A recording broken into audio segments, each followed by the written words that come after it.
What if Earth is like one of those uncontacted tribes in South America? Like the whole galaxy knows we're here, but they've agreed not to contact us until we figure it out for ourselves. And crop circles are just teenager aliens doing graffiti. That's the premise of Hitchhiker's Guide to the Galaxy, except for the waiting for us to figure it out part. I mean, we could always just be cosmic ants. How often do you go out to your garden and try to communicate with the bugs? So, the Prime Directive?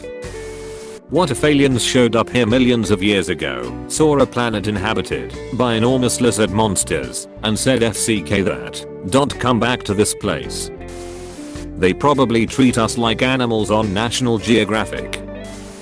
What if the people that were abducted by aliens were actually abducted by some alien TV host equivalent of the Crocodile Hunter, where he abducts a human and shows it off? Crikey, what a interesting little fella this is. That's actually one of many theories about CT and alien life. That they're so far ahead of us on the Kardashev scale that for them to try to communicate with us would be like us trying to communicate with ants. Or amoebas. Deleted. Those aliens probably watch us on TV while laughing at us. How can someone or something be that stupid? I believe South Park tackled this thought in the episode Cancelled. This is a very common and well-known theory. It's also called the Prime Directive in the Star Trek universe. Alien fanatics would be showing up once a week to tell us about Space Jesus.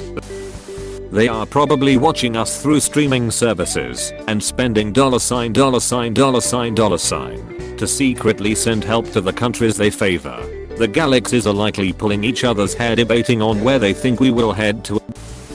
What if we're actually a part of a very huge being, and to that huge being, it's like when we look at our own cells through a microscope, and that's just one being. There could be millions of huge beings. We are probably more like the Sentinelese from the North Sentinel Island, part of the Andaman Island archipelago in Indian Ocean. They are widely considered as one of the most aggressive uncontacted tribe, very much hostile towards outsiders, though some would disagree. The Indian government declared the remote island officially off limits. Maybe there's an intergalactic agreement not to contact any life forms until they develop interstellar travel. We irradiated our own planet on purpose. We are fucking nuts, man. Everyone assumes that there are these superior entities that can conduct out of this world actions. But if you see the evolution of life on this earth, over 3 billion years of trial and error until a species with the capacity to be self-aware about the universe starts to rise to dominance in the last 200,000 years. Only 10,000 since we've been having the amount of exponential progress we see today. For all we know, life out there could just be reptile-like creatures with no need to be highly intelligent to survive. Perhaps we're the beginning of the alien species. If we ever colonize the universe, humans will evolve differently from one another in a series of rapid, radiative ways. Perhaps we're the ancestors of all intelligent life in our local galaxy. What if those aliens are looking at this post and giggling like they'll never know how right they are? If that's true, we probably killed some of them at one point. Most uncontacted tribes have also killed some of the past people who tried to contact them. They're gonna be waiting a long time. That's already a theory. Edit, because in getting messages and comments about this, I wasn't trying to belittle the guy, or say this in a manner that implies I didn't want him to post this here. I just thought that maybe he didn't know this concept already existed, as I've done this with other ideas, and would like to know. Depends. If there was an advanced society or many, and they had a hands-off policy with Earth, likely the only way they'd actually be able to enforce it would be if their governing bodies had total control over their spaceflight operations. Which is conceivable, to a point, but as soon as you introduce the possibility of private ownership of spacecraft manned, or otherwise, and operations, it truly only takes that one dude looking for space Reddit karma to FCK it all up. What if we are first? Welp, you have it at least half figured out. Truth is, we have been receiving all of those old video transmission. I'm told they are called movies wherein your people tend to dissect and kill all aliens that land on your planet. When they start seeing you greet visitors with respect, maybe something interesting will happen. The culture series covers this. Most of those tribes remain uncontacted, mostly because of concerns regarding introducing new diseases to them and because of the lack of the means for proper communication. I doubt these kind of issues would exist when it would come to aliens. I feel like they would though, as we have tried so many attempts to reach out to them. You really think the entire galaxy could all unanimously agree to something? To anything? Doubtful.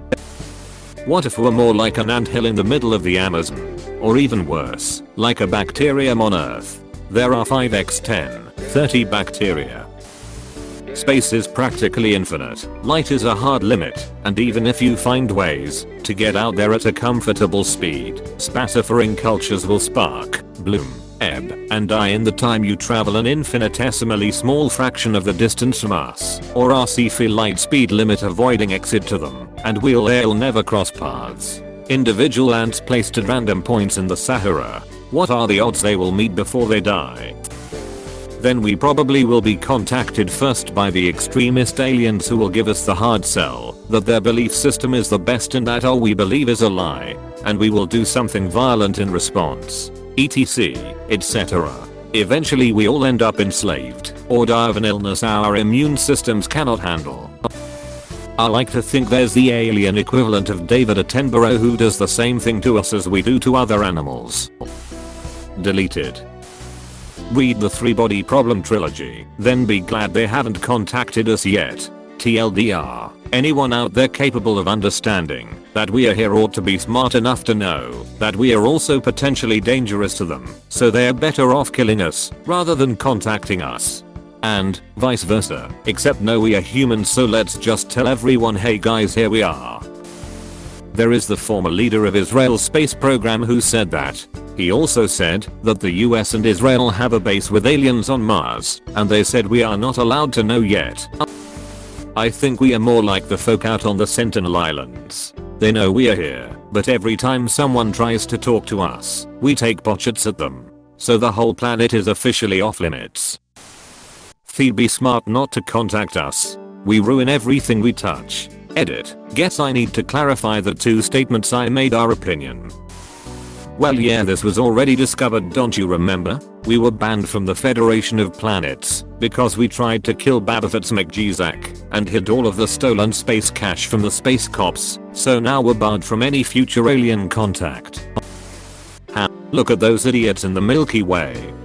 Eats child and shoots galactic space monsters with penis while making a drywall sandwich.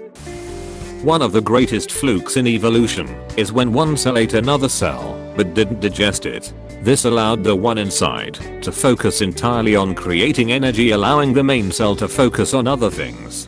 This gave life the ability to form multicellular organisms, inevitably creating complex fauna. So it's also a belief that, even if there are countless planets teeming with life right here in our own galaxy, none of them have advanced to complex organisms. Ian M. Banks referred to this as the outside context problem.